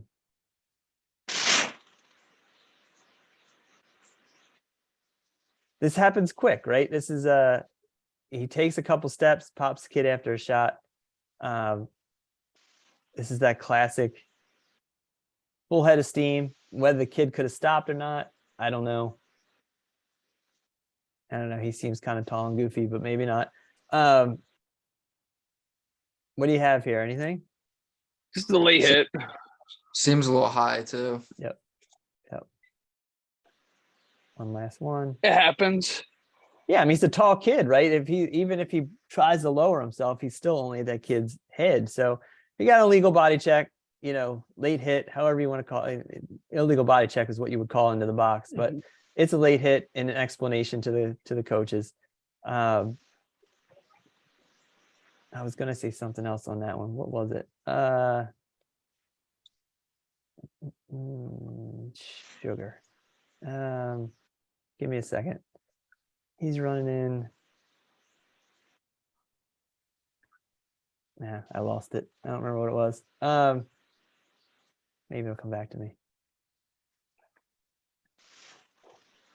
Oh well. All right.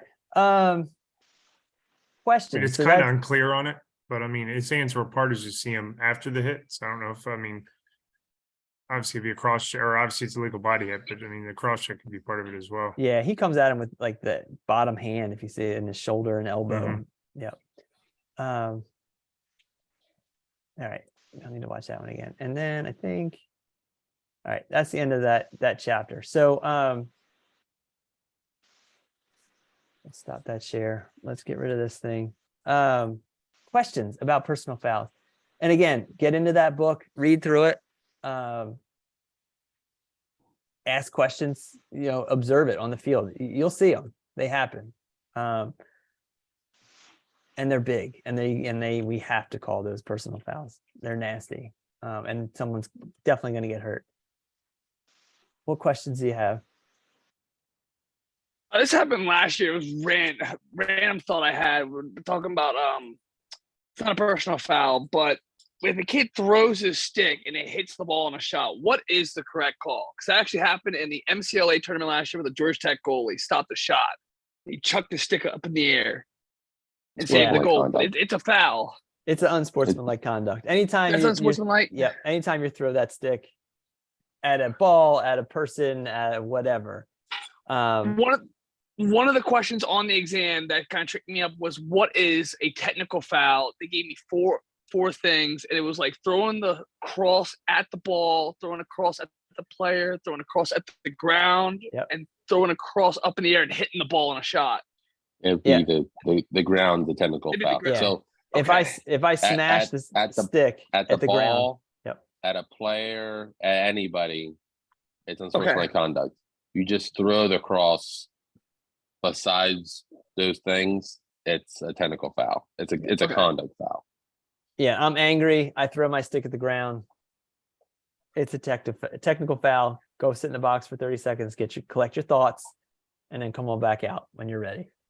Cool. Anything else is an unsportsmanlike. Other questions? All right, Greg asked me to show this. No. And as Chris is pulling that up, I sent everyone. It's an old email because it had the thing from the meeting back in the beginning of February, but it has the Dragonfly link on there, and it also has the Slack registration for those who's going to rep during the year, and also during the summer. You might as well get it for the summer as well, because that's how we communicate. And also at the team store, which I'll talk about once we talk about uniforms. But I definitely wanted to make sure everyone had the Dragonfly link, and it actually has instructions for new officials. So if you want to take a look at that and then pull up Dragonfly, it'll help you out a lot. And we're also here for any questions if you have them. But like we said, just make sure you get it done before the 27th. Thank you, Mike. Yep. Dragonfly is not the most intuitive thing in the world. So if you have questions, ask Greg, ask Mike, me, whatever. Just make sure you get that stuff done. So in terms of uniforms, all officials must look the same, dress the same, whatever. It's decided by the referee in consultation with the crew. And no more patches this year. So just if you have an old shirt, don't use it because it's probably 1-inch stripe. We need to have 2-inch stripes this year for the season. And no patches, just the American flag over the pocket. 2-inch stripes, not 2 1/4. Apparently they make such a thing, just a 2-inch stripe. And the uniform checklist, we can get you. What else? That's good. So these are the acceptable. The only thing with the shirt, you only need an American flag over the left pocket. And a lot of the shirts now, they're sublimated. They're already on there. Or you can get one that you can sew the patch on. But it's easier with the sublimated stuff. Real officials sew their own patches. I'm just saying. I don't know about you, man. That's too much work. And that's extra no way. Money. I do it. All right. So here are the acceptable combinations. And again, talk to your referee. They'll guide you on this. Short pants, short sleeves. Short pants and long sleeves, long pants and long sleeves. We don't do, I tease every year that I want to try it, but I always get shot down, is long pants and short sleeve shirt. Look like a basketball official, but we do not work at Foot Locker. Whatever, man. I think it would look cool. Anyway, long pants and long sleeves, or long pants and the black jacket. You don't have to have the DLOA black jacket, but a black jacket. And we want to make sure that everybody's dressed the same. What else? There's forbidden. It's forbidden uniform combo of the short pants and black jacket, long pants and short sleeves. I'm gonna break Greg at some point, and this is recorded too. Short sleeve shirt over a long sleeve shirt, can't do that anymore. And any shirts that include numbers and position placards, other patches, any shirt that is not 2-inch stripe.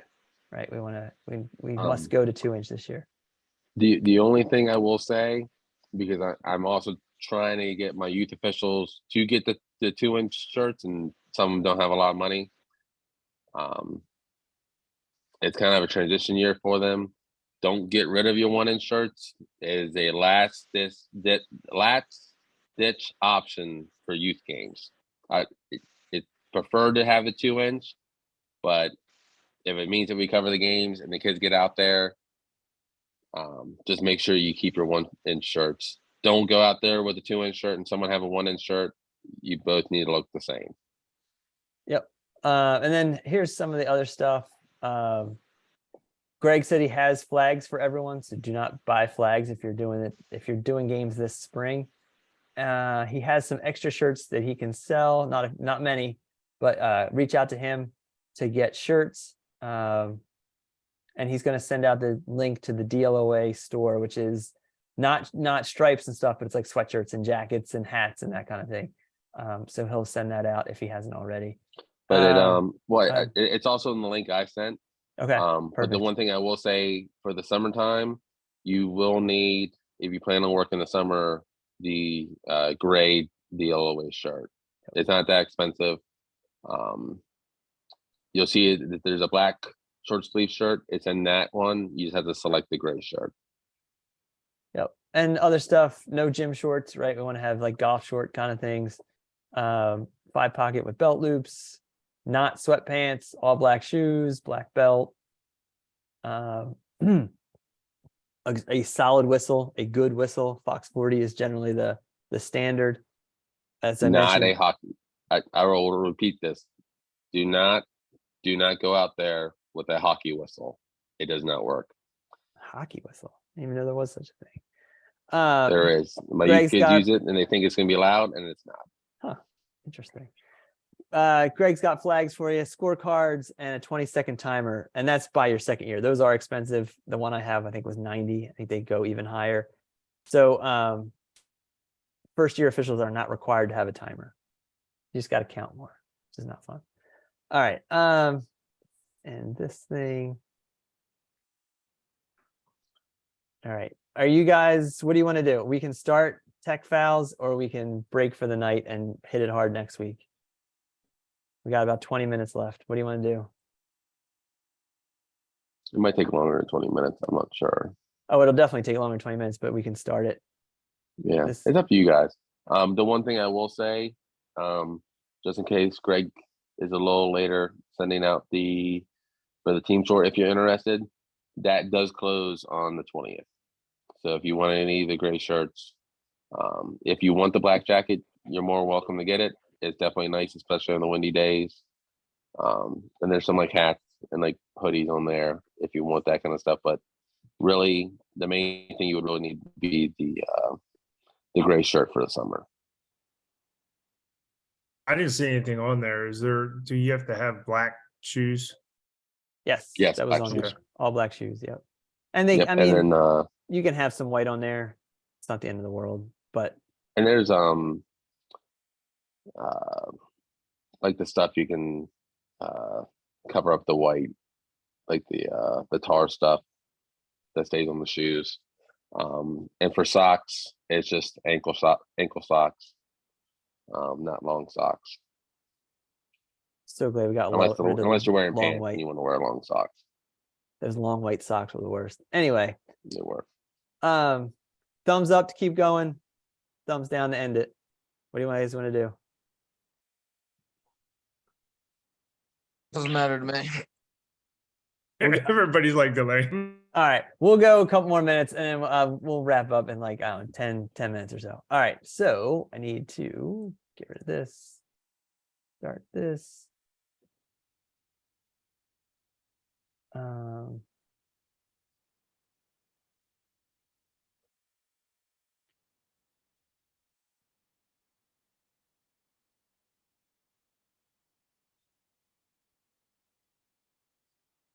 All right. You should see opening slide for Rule 6, tech fouls. The big thing, guys, with technical fouls is advantage, disadvantage, right? These are the misdemeanors, as it were. If we're going to call the personal fouls the felonies, these are the misdemeanors. These are the things that take away advantage and disadvantage a player. And these are, you've heard these, right? This is not rocket science. This is offsides. This is in the crease, illegal procedures, holding, interference, pushing, those kinds of things, conduct fouls, and stalling. These are if they have possession, it's a loss of possession. If they don't have possession, it's a 30-second technical foul. It's that kind of thing, right? Motion fouls, offsides.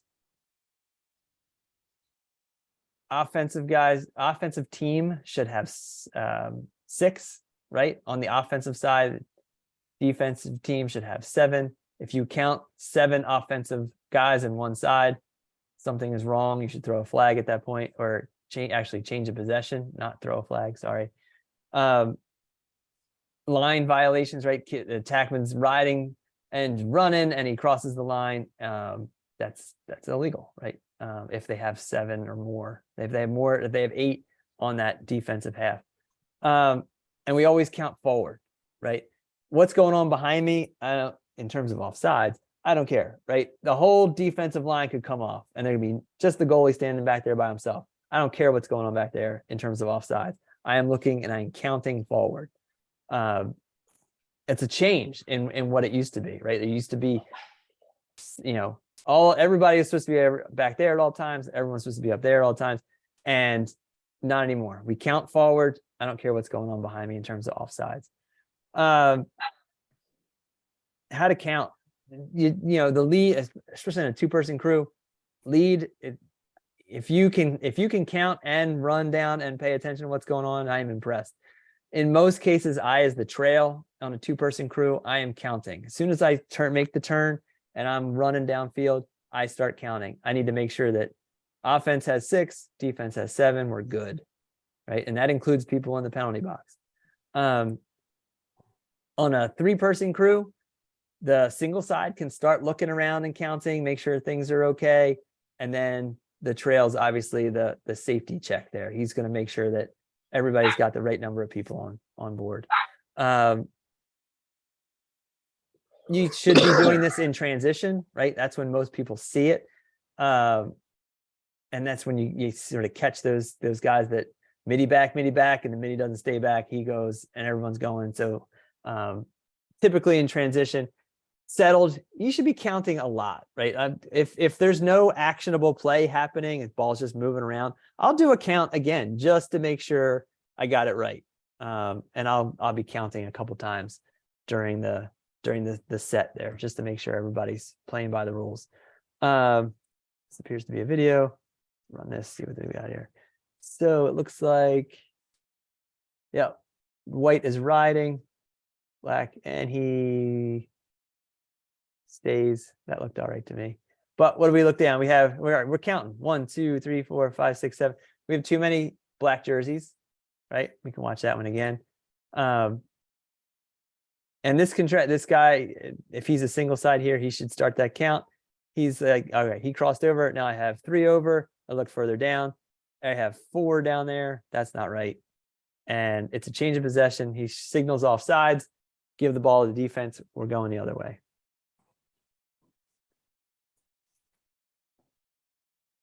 All right, here's a defensive offsides, right? That attackman rode just a little too hard, bounces over the line. No good. They're offsides. And the flag comes out. Now, in this case, right, number 10 is offsides. Clearly, the penalty flag is thrown. What can number 10 do? He can't go offsides twice, right? So he should get back and play defense. Right? Travis, you were going to say that? Yeah. Okay, I was perfect. unmuting myself, but Yeah, it's all right. I saw you. Sorry about that. I stole your thunder there. He can go, right? He's already been called offsides. I used to do it sometimes as an attackman. You go down, you play defense, and hopefully get the ball back, and the slow whistle, and go serve your time. All right, crease violations. Let me catch up here. creases are tough, right? There's a lot going on around the crease. You struggle with, okay, the guy's driving to the goal, steps on the crease. Yeah, clear as day. We're going the other way. The ball's up at the top of the box and an attackman runs, hits that line. He's still in the crease, right? He's still gained a potential advantage on the defenseman by running through the crease. We have to call that. It's an advantage-disadvantage situation. If no goal is scored, we can use the play-on situation and get the goalie picks up the ball. We can go the other way without stopping play. We want to get the ball up off the ground and moving as soon as possible. And we talked a little bit last week about selling these calls, right? If someone steps in the crease as they're shooting, as they're driving to the goal, whatever, you've got to sell that call, because in some cases you're going to take a goal away. It's got to be a big call. You got to make sure, yes, this guy was in the crease, no goal, we're going the other way. Much like an unsportsmanlike conduct, illegal procedure can be a catch-all, right? It's a category. It's not a call. We don't want to say he was in violation of illegal procedure. No, that's not the call. It's a category. But there's a lot of things that fit within the illegal procedure call, or category, I should say. Give an explanation, right? It's a teachable moment. We try to prevent it from happening again. Delay of game, right? You'll figure out, okay, this team's just taking too long. You don't want to be a jerk sometimes and be like, all right, face-off guy wasn't ready. Someone was getting a drink of water. Like, hurry up, guys. Come on. When it just gets to be too brutal, you got to throw that delay of game, give the ball to the other team. Mouthpieces, it used to be, illegal procedure. Now it's an actual it's its own technical foul. Mouthpieces are tough. They're a pain in the butt. As a player, we knew this. As an official, it pains me to see it hanging out, right? Or fish hook, when it's half in, half out. Tell it, get your mouthpiece in your mouth, right? Protect your teeth. Your parents will thank you. You can make a joke of it, once or twice. If they do it repeatedly, they're running downfield and the thing's hanging out of their helmet, right? And it's blatantly obvious. Like, we got to turn that over. Illegal screens, we went over these on Sunday at DE Turf. The moving pick, right? That's, it's an illegal screen. Feet are shoulder width apart.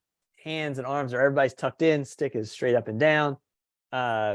Leaning, particularly in newer, younger, smaller guys, you see a lean, right? Whether that's a lean to try to hit the guy and pick him, or it's a lean to brace themselves. If they lean one way or the other and there's contact made, that's an illegal screen, right? We have to call that. Stance is too wide. And sometimes I'll see this stuff and I'll tell the coach at a timeout or in between quarters, hey, tell your guys, stick straight up and down, feet shoulder width apart. We're not out to get them. We just want to make sure it's safe. And so picks, we see a lot of them. And most of them are done right or close to right. If it's blatant, we have to call that. All right, here's an example. Legal screen. You see, he's a smaller guy and he leans a bit, right? We have to call that one. He leans, he makes contact. It's an illegal pick. It disadvantages the player. We have to go the other way. All right. Illegal contacts, holding, possession versus no possession. If there's possession, right, a hold is a penalty. Okay, it's a 30-second penalty. No possession, it's simple play on. Give the ball to the other team, the team that was disadvantaged, and we go. Get the ball off of the ground as soon as possible. Right, it says it right there. Loose ball. Level of play, right? If you're doing youth games, the ball will be on the ground 86% of the time. Don't extend your play on, right? I got to play on, whistle immediately, because nothing good is going to continue to happen. Not all of a sudden, it's not the clouds are going to part, the sun will shine, and things will be right with the world. The ball's in the ground, you have a play on, hand up, play on, whistle immediately, give the ball to the other, whatever team was disadvantaged, and go. What do we got? Yeah, context matters. All right, let's see what we have here. We got a nice hold. Right, he's got forward momentum, and 32, I think, stick holds him up. Now he pulled up a little bit on his own, but 32 definitely didn't help the situation. Right, he pulls him almost away from the goal, and we have to call that. That's a hold.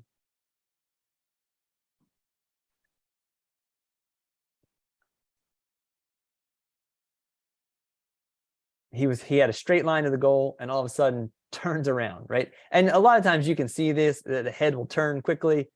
It's not a slash to the head. It's not a, targeting, that kind of thing. It's a hold. It just happened to involve the head. It looks dicey, right? We want to be careful with that. The kid keeps doing it. You can talk him down. Hey, get your stick out of his neck, that kind of thing. If it becomes blatant, then we go to the head and neck penalties. All right. Pushing. All right. What do we have? Oh, that was holds. This is a push, right? Same kind of thing. Loose ball, get the ball off the ground, pushes from behind. Watch for the guy who dives, right? That's actually a penalty in itself. Diving, feigning, I feel a little pressure and I just launch myself into next week. That's actually a penalty. So it's blatant. You'll notice it. Yeah, we saw this one. Where are we going here? All right, here we go. So ball's loose. Watch this guy here. That's the one I was talking about earlier, right? He's close to the line. All you push him out, push him out, push him out. He pushed him from behind, right? That's illegal. You can't do that.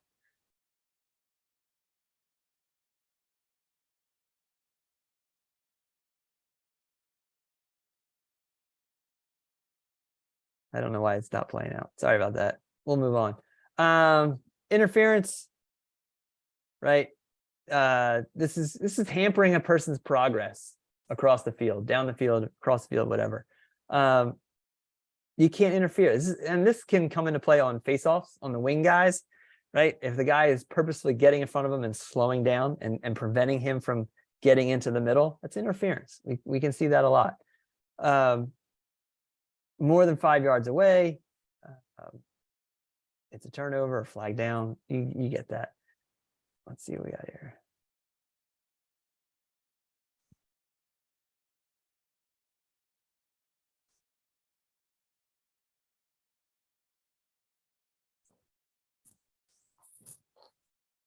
Come on. All right, clearly the videos are not working at this point.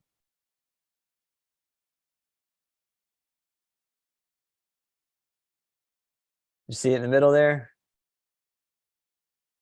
So off ball play, he's like, yeah, this is not going to happen. I'm not going to let this guy run. Pushes him over. Interference, it's an easy one.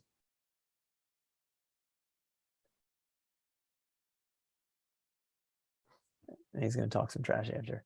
All right. All right. We will hold up there. It's 8:54. It's late. It's time. We'll continue with tech files next week. And then I think rule 7 as well next week. Any questions before we break? All right. Well, thank you for hanging in there. If you have any questions about anything we went over tonight, anything we went over last week, the uniform, the dragonfly, whatever, just send Mike or I or Greg an email, and we can knock that stuff out. Want to make sure that all your questions are answered. And thank you. Well done. Thanks for the questions. Thanks for the scenarios, all that stuff, and the laughs. Good stuff. I'll stay on for a few minutes if you have anything. Hey, Quillen, I emailed you just